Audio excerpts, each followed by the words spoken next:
안녕하세요. 반갑습니다. 우리 이번 시간에는요, 밀리미터파가 바꾸는 세상 학습활동 부분을 공부해 보도록 합시다. 페이지는 157페이지부터 해갔고요. 넘어가서 뒤에 158페이지까지입니다. 같이 한번 볼까요? 자, 그럼 1번부터 빠른 속도로 보도록 합시다. 자, 밀리미터파의 특성과 원리를 파악하고 그것이 기술적 응용에 대해 생각해보자. 선생님이 다 적어줬었죠. 밀리미터파의 특성과 그 특징 같은 거. 그래서 그거를 생각을 하면서 이제 답을 채우시면 될 것 같아요. 자, 다음에 빈칸을 채우며 밀리미터파의 특성과 원리를 파악해보자. 밀리미터파는 어떤 특징을 가진다고 했어요? 주파수가 높다고 했죠. 주파수가 높다라는 것은 무엇이라고 했어요? 1초 동안 진동하는 진동수가 높다라고 했죠. 진동수가 높다. 진동수가 높다라는 것은 한 주기인 요 파장은 짧다라는 것을 의미를 하겠죠. 자, 이렇게 진동수가 높다, 파장이 짧다 이렇게 가는 거잖아. 잠깐 멀리서 보면 어떻게 보인다고 멀리서 보면 이렇게 가는 것처럼 보이죠? 자, 그래서 밀리미터파는 직진성이 강하다라는 특징을 지니고 있네요. 자, 그러면 밀리미터파가 주파수가 높고 그리고 파장은 짧기 때문에 주파수와 파장의 관계는 어떤 관계를 가지고 있을까요? 바로 반비례 관계를 가질 수 있겠죠? 자, 그리고 우리가 파장이 짧을수록 직진성이 강하다고 했잖아요. 파장이 짧다. 주기가 짧을수록 이렇게 가는 거잖아요. 그렇죠? 이렇게 가는 거잖아요. 그러면 이렇게 멀리서 볼 땐 이렇게 보인다는 거야. 그렇죠? 파장이 긴 경우에는 멀리서 보면 이렇게 보인다는 거죠. 그 직진성이 약한 게 되겠죠? 자, 그러니까 전파는 파장이 짧아질수록 그게 뭐예요? 직진성은 커진다라고 하는 특징을 가지고 있네요. 자, 그 다음에 이제 2번을 볼까요? 1에서 파악한 밀리미터파의 특성이 기술적으로 어떻게 응용되고 있는지를 설명해 보자. 1에서 파악한 밀리미터파의 특성이 뭐였어요? 바로 주파수가 높고 진동수가 크고 파장이 짧다. 그래서 직진성이 강하다라는 특징이 됐었죠. 자, 그럼 볼까요? 파장이 짧기 때문에 즉 주파수가 높기 때문에 어떤다고요? 전자회로의 안테나 크기를 작게 만들 수가 있다. 전자회로와 안테나 크기를 작게 만들 수가 있다. 우리가 이제 파장이 짧다라고 했을 때 어떤다고 그랬어요? 파장이 짧게 되면 빈폭 아시죠? 그 빔 프로젝터에서 빔 쏠 때 그 빈 폭이 좁다라고 이렇게 얘기를 했었어요. 여러분들 기억이 안 나시면 교과서 페이지 153페이지를 펼쳐서 다시 한번 보시면 됩니다. 자, 그렇기 때문에 빈폭이 좁으니까 어떻겠어요? 우리가 당연히 안테나를 이렇게 만들게 되면 쏘는 여기 있죠? 여기를 굉장히 좁게 만들 수가 있겠죠. 빈폭이 작기 때문에. 자, 그럼 직진성이 강하다고 했죠? 직진성이 강하다. 역시 이거 뭐예요? 직진성이 강하다라고 하는 것은 파장이 짧다. 파장이 짧다는 것은 역시 빈폭이 좁다라는 것이죠. 자, 그러니까 빈폭이 좁은 레이더를 만들 수가 있다라고 하는 특징이랑 연결이 되겠네요. 자, 그 다음에 볼까요? 주파수가 높다. 주파수가 높다라고 하는 것은 선생님이 앞에서 뭐라고 했습니까? 자, 주파수가 높다. 역시 진동수가 높다라고 했죠. 진동수가 높다라고 하는 것은 우리가 이제 여기에서 여기까지 또 여기에서 여기까지 정보를 보낸다고 생각을 했어요. 전파를 쏜다고 했을 때 주파수가 높은 거 같은 경우 이렇게 갈 거죠. 이렇게 진동수가 높잖아. 이렇게 갈 거 아니야. 그렇죠? 이렇게. 하지만 여기서 여기 같은 진동수가 만약에 주파수가 낮은 경우에 진동수가 짧잖아요. 진동수가 작은 경우에는 어떻게 이렇게 진동 별로 안 나고 이렇게 가겠지. 자, 그럼 이거 여기서부터 여기까지의 요 길이하고 여기까지 요 길이를 한번 늘려보세요. 어느 게 더 넓겠어요? 이쪽이 훨씬 더 길겠죠. 이거 풀어보세요. 이거 훨씬 더 길겠죠. 이걸 풀어보시면 훨씬 이거보다 길겠죠. 자, 이것은 뭘 의미한다고 했어요? 바로 대역폭이라고 했죠. 우리가 대역폭이 크다, 주파수가 높다라는 것은 대역폭이 크다라는 거예요. 대역폭이라고 하는 것은 선생님이 뭐라고 하는 에너지를 담을 수 있는 양인 거예요. 데이터 전송을 대역폭이 넓으면 넓을수록 높으면 높을수록 우리가 더 고용량의 대용량의 고화질의 데이터를 빠른 속도로 보낼 수 있다. 에너지를 담을 수 있는 폭이 넓어지기 때문에 많아지기 때문에 에너지를 많은 것을 담을 수 있기 때문에 되겠죠. 주파수가 높다라는 것은 그만큼 대역폭이 높다라는 거니까 높은 해상도의 영상을 우리가 보낼 수가 있게 되는 것이겠죠. 자, 그럼 이어서 볼까요? 3번 다음 글을 참고하여 밀리미터파를 휴대전화 통신용으로 사용할 때 장단점을 밀리미터파의 특성과 관련지어 써보자. 우리가 밀리미터파의 특징에 대해서 앞에서 지문에서 우리가 다 얘기를 했기 때문에 우리가 또 금방 알 수가 있겠죠. 한번 볼까요? 자, 전파는 주파수가 낮을수록 일단 밀리미터파는 뭐예요? 주파수가 높죠. 이거는 밀리미터파가 아닌 전파를 지금 얘기하고 있는 거네요. 주파수가 낮은 것을 지금 얘기하고 있는 거니까요. 자, 그렇기 때문에 자, 전파는 주파수가 낮을수록 이거는 밀리미터파가 아닌 거예요. 밀리미터파와 다른 거. 자, 그럼 주파수가 낮을수록 장애물의 영향을 덜 받아서 멀리 갈 수가 있다. 이거 왜 그럴까요? 주파수가 낮게 되면 진동수가 우리가 별로 없다라고 했죠. 진동수가 별로 없다라는 것은 직진성이 낮겠죠. 그렇지? 직진성이 낮다라는 전파가 직진성이 낮다라는 것은 잘 이렇게 휜다라는 것을 얘기하는 거예요. 자, 그 얘기는 어떤 거겠어요? 장애물이 앞에 이렇게 있을 때 전파가 잘 휘기 때문에 잘 피해서 이렇게 갈 수가 있는 거예요. 이렇게 아시겠죠? 잘 피해서 그 장애물이 있을 때 장애물을 잘 피해서 전파가 이렇게 슉 이렇게 가기 수월하다라는 특징을 가지게 되죠. 그래서 주파수가 낮을수록요 우리가 진동수가 낮고 직진성이 낮기 때문에 장애물을 잘 피해 다녀요. 그렇기 때문에 어때요? 주파수가 낮게 되면 어떻게 있어요? 기지국을 적게 세워도 되겠죠. 왜냐면 잘 안 끊어지니까. 그렇지. 뚝뚝뚝 잘 안 끊어지기 때문에 주파수가 낮으면 기지국을 적게 세워도 되는 장점이 있는 거예요. 그렇죠? 자, 그러면 우리가 이 부분을 그래서 우리가 이 부분을 여러분들 체크를 딱 해두시고요. 딱 보시면 여기 있죠? 기지국을 적게 세워도 되고 이 말은 뭐라고 그랬어요? 직진성이 낮기 때문에 잘 이렇게 휜다라고 했죠. 잘 휘기 때문에 우리가 뚝뚝뚝 전파가 잘 안 끊어지는 거예요. 그렇기 때문에 우리가 기지국을 적게 세워도 된다는 거예요. 뚝뚝뚝 잘 끊어지면 기지국을 상대적으로 많이 이렇게 세워야 끊어질 때마다 또 연결되고 끊어질 때마다 또 연결되고 끊어질 때마다 또 연결되고 이렇게 할 수 있는 거잖아요. 그래서 잘 안 끊어지기 때문에 기지국을 적게 세워도 된다는 거야. 그러니까 우리가 이 부분은 바로 낮은 주파수의 장점에 해당이 되겠죠. 바로 기지국을 적게 세워도 되고 또 지하도나 승강기, 지하주차장 등에서 끊어지는 일도 줄어든다. 그렇죠. 그러니까 잘 안 끊어진다는 거야. 주파수가 낮게 되면요. 자, 그럼에도 근데 밀리미터파는 주파수가 높죠. 주파수가 높다. 직진성이 강하죠. 직진성이 강하기 때문에 잘 끊어져요. 이게 단점이에요. 밀리미터파에. 그래서 밀리미터파를 우리가 휴대폰에 사용을 하게 되면 이거 어떻게 해야 되지? 기지국을 많이 건설을 해야 겠죠? 잘 끊어지기 때문에요. 자, 그런데 여기 보시면 그럼에도 최근 밀리미터파에 대한 관심이 점차 높아지고 있다. 밀리미터파의 가장 큰 장점이 뭐라고 그랬어요? 주파수가 높죠? 주파수가 높다. 대역폭이 높죠. 그 얘기예요.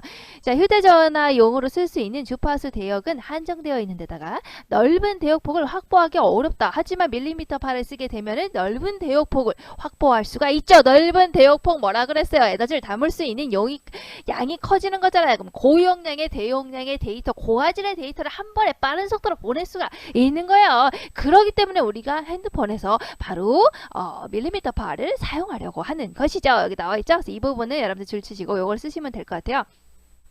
바로 밀리미터파를 통해서 이러한 한계를 극복할 수 있음이라고 적어주시면 될 것 같습니다.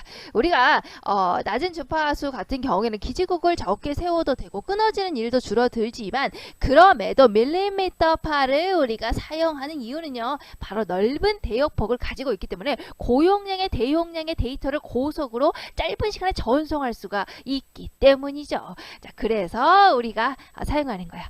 자, 그래서 근데 휴대전화용으로 쓸 수 있는 주파수 대역은 한정이 되어 있고 넓은 대역폭을 확보하기 어렵죠. 하지만 밀리미터파를 쓰게 되면 이런 한계, 바로 주파수 대역이 넓고요. 그리고 넓은 대역폭을 가지고 있죠. 그러니까 대용량의 데이터를 고속으로 전송할 수가 있죠. 그래서 밀리미터파에 대한 관심이 높아지고 있다는 거예요.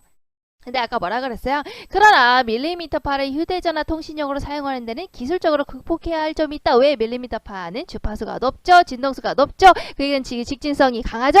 잘 끊어진다라는 거야. 자, 그렇기 때문에 조그마한 물건에 가로막혀도 통신이 끊어지는 이런 단점이 있더라. 직진성이 너무 강하게 되면 뚝뚝뚝뚝 끊어진다라는 거예요. 그래서 밀리미터파를 휴대전화용으로 사용하게 되면 기지국을 많이 건설해야 되는 것이죠. 끊어지면 또 연결하고 끊어지면 또 연결하고 이렇게 해야 되기 때문에 그래서 이게 이제 밀리미터파의 한계라고 보시면 됩니다. 자, 그러면 이제 이거랑 연결해서 밑에 답을 한번 보도록 할까요? 자, 장점은 뭐였어요? 넓은 뭐니 해도 가장 큰 장점은 이겁니다. 대역폭이 높다라는 거예요. 넓은 가용 대역폭을 활용하여, 가용은 이제 쓸 수 있는 용도라는 거야. 그래서 넓고요. 쓸 수 있는 용도가, 이 대역폭의 용도가 아주 넓다라는 거야. 그러니까 아주 많은 데이터를 우리가 고속으로 전송할 수가 있다라는 거예요. 자, 그래서 대용량 데이터의 고속 전송이 가능하다라고 하는 게 가장 큰 장점이 되겠죠. 자, 단점이 뭐라고 그랬어요? 밀리미터파는 주파수가 높다라는 것은 우리가 상당히 진동을 많이 하는 거예요. 그 얘기는 뭐예요? 직진성이 크다라는 것이죠. 자, 그리고 또 뭐 있었어요? 에너지 감쇄율, 우리 기억나십니까? 우리가 산소 분자와 만나게 되면은 흡수해 버린다고 했잖아요. 자, 그래서 에너지 감쇄율이 높다라고 하는 단점이 있었던 거 기억하시나요? 기억 안 나시면 여러분들의 책 페이지 154페이지를 보시면 기억하실 수 있어요. 154페이지에서 위에서 네 번째 줄을 보시면, 자, 에너지 감쇄율이 일어나는데 산소에 의해서 신호의 크기가 줄어든다. 산소 분자가 이제 먹어버리는 거예요. 자, 그런 단점이 있었죠.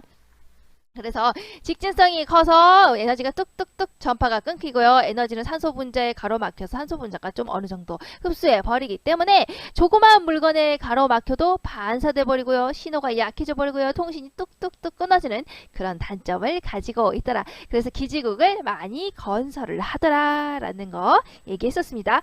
자, 그러면 우리가 이제 뒷장으로 넘어가 보도록 합시다. 자, 그 다음에 우리가 뒷장으로 넘어가서요. 158페이지 봅시다. 자, 여기에서 2번에서는 밀리미터파가 대역별로 어떻게 활용되고 있는지를 정리해보자. 우리가 대역은 뭐라고 그랬어요? 우리가 주파수가 다니는 이 길을 대역이라고 했죠. 앞장으로 넘어갔네. 자, 우리가 주파수가 다니는 이 길을 대역이라고 했죠. 그래서 우리가 나온 거 교과서에서는 뭐뭐 나왔어요? 60GHz 대역, 그리고 77GHz 대역, 94GHz 대역이 나왔었죠. 그래서 우리가 주파수가 점점, 이 숫자가 커진다는 것은 주파수가 점점 커진다는 거잖아요. 주파수가 커진다는 건 뭐라 그랬어요? 진동수를 많이 한다고 했죠. 자, 진동수를 많이 한다는 거 뭐라 그랬어요? 대역폭! 바로 뭐라 그랬어요? 에너지를 담을 수 있는 폭이 점점 넓어지게 된다라고 했죠. 그러니까 여러분들이 60에서 77로 갈수록, 77에서 94로 갈수록 좀 더 고용량의 대용량의 데이터를 고속으로 빠르게 전송할 수 있구나. 자, 이것을 이해하시고 보시면 됩니다. 자, 그러면 60GHz 대역에서는 어떤 걸 할 수 있었나요? 바로 근거리에서, 가까운 거리에서 대용량의 데이터를 고속 전송하는 데 사용이 됐었죠. 그래서 우리가 어떻게 얘기를 했었어요? 60GHz 대역에서는 뭐라고 했었습니까? 700MB 용량의 고화질 영화 한 편을 내려봤는데 2초에서 3초면 가능한 속도다, 이렇게 얘기를 했었죠. 그러니까 대용량, 즉 영화 같은 경우도 고속 전송이 가능하다라고 하는 게 60GHz 대역에서의 활용이었어요. 자, 그래서 케이블을 사용하지 않고 하드디스크나 셋톱박스나 고화질 텔레비전이나 캠코더 등의 바로 대용량의 데이터를 보내는데 사용되는 게 60GHz 대역이었죠. 자, 그 다음에 숫자가 좀 더 커졌어요. 77GHz 대역이네요. 그럼 좀 더 고화질의 대용량의 데이터 전송 가능하다는 거 알 수가 있겠죠?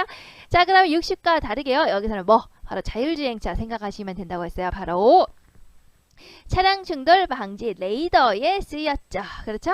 자, 그래서 200m 이내 전방 차량과 옆으로 다가오는 차량, 갖가지 장애물을 감지하는 차량 충돌 방지 레이더에 쓰였다. 그래서 좀 더 고화질의 대용량의 데이터죠. 자동차를 이제 스캔하는 용도잖아요. 앞에 가는 자동차가 어딘가 따다다다다 이렇게 스캔하는 용도이기 때문에 우리가 좀 더 고화질의 그 대용량의 데이터, 아까는 영화 한 편이었다면 이거는 이제 자동차 한 대를 스캔하는 거니까 조금 더 용량이 커졌다라고 볼 수가 있겠죠.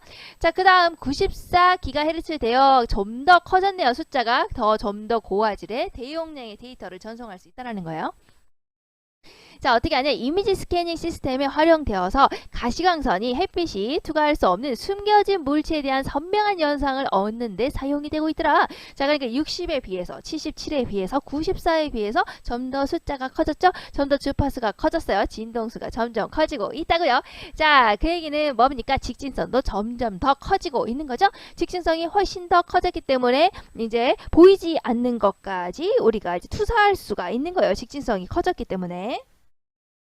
그래서 어떻게 되는 겁니까? 좀 더 직진성이 커져서 투과를 할 수 있게 되기 때문에 보이지 않는 숨겨진 물체에 대해서 선명한 영상을 얻는 데도 사용이 된다라는 거예요. 그래서 특히나 우리가 어떤 데 썼어요? 바로 병원에서 이용하는 X선. 에서 엑스레이 같은 거 쓸 때 우리가 보이지 않는 장기 같은 거 스캔을 할 때 쓸 수가 있다라는 거야. 보이지 않는 것까지 직진성이 세기 때문에 우리가 선명한 영상, 그리고 이제 숫자가 커졌으니까 주파수가 커졌죠. 그러다 보니까 대역폭이 커졌죠. 좀 더 선명한 고화질의 영상을 또 얻을 수가 있게 되는 거예요. 그리고 아까 우리가 77GHz 대역에서는 바로 이제 앞에 있는 차량을 스캔하는 자동차 스캔 용도로 썼다면, 여기서는 조금 더 고화질의 대용량의 데이터인 거예요. 바로 무엇입니까? 항공 시스템에서 쓸 수 있다는 거야. 그래서 항공 시스템에서 전방을 스캔하는 용도로 쓰이거나 앞에를 스캔하는 용도로 쓰이거나 공항이나 은행처럼 보안이 중요한 곳에서 무기를 참지하는 용도로 쓰인다. 그래서 우리가 이제 더 고화질의 대용량이 됐기 때문에 이제 앞에 이제 가고 있는 비행기의 요 앞에 부분에 스캔하는 용도로 비행기 앞에 우리가 스캔하는 용도로 쓸 수가 있더라라고 하는, 조금 더 이제 커졌죠. 아까 자동차보다는.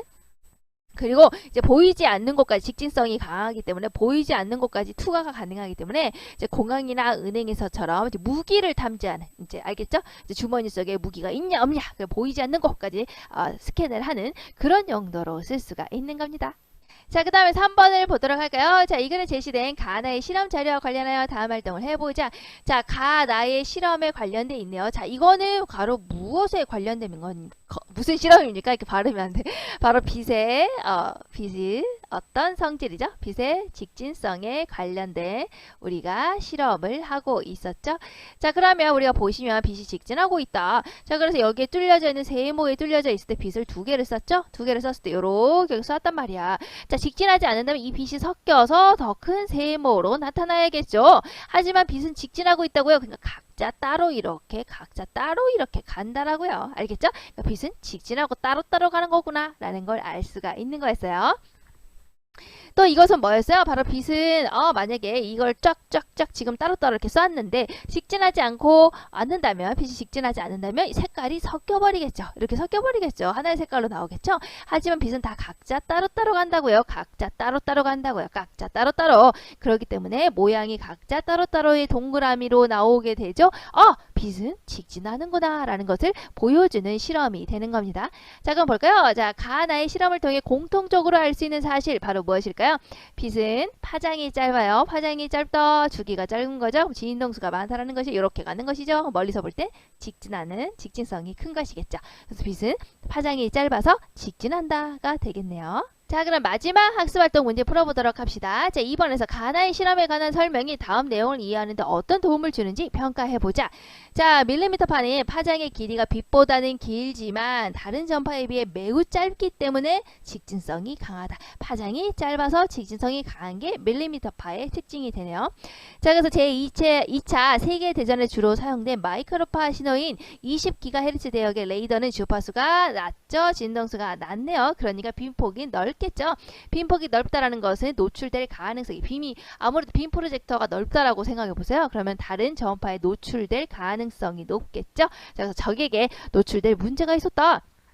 그래서 크기는 같지만 빔폭이 더 좁은 레이더가 필요했다. 주파수가 더 높은 거, 진동수가 많은 레이더가 필요했다. 그렇지, 빔폭이 좁아야 우리가 적에게 노출되지 않기 때문이에요. 자, 그래서 이 요구는 밀리미터파에 관한 보스의 실험 결과를 실제로 사용한 계기가 되었다. 그래서 보스의 실험 결과를 보니까 밀리미터파가 빔폭이 좁구나, 진동수가 높구나, 근데 이렇게 전달할 수가 있구나 라는 것을 알 수가 있게 됐었죠. 자, 그럼 볼까요? 자, 밀리미터파. 자, 볼까요? 밀리미터파가 직진성이 강한 것을 구체적으로 이해할 수 있게 도와주고 있다. 이 실험이요. 그렇죠?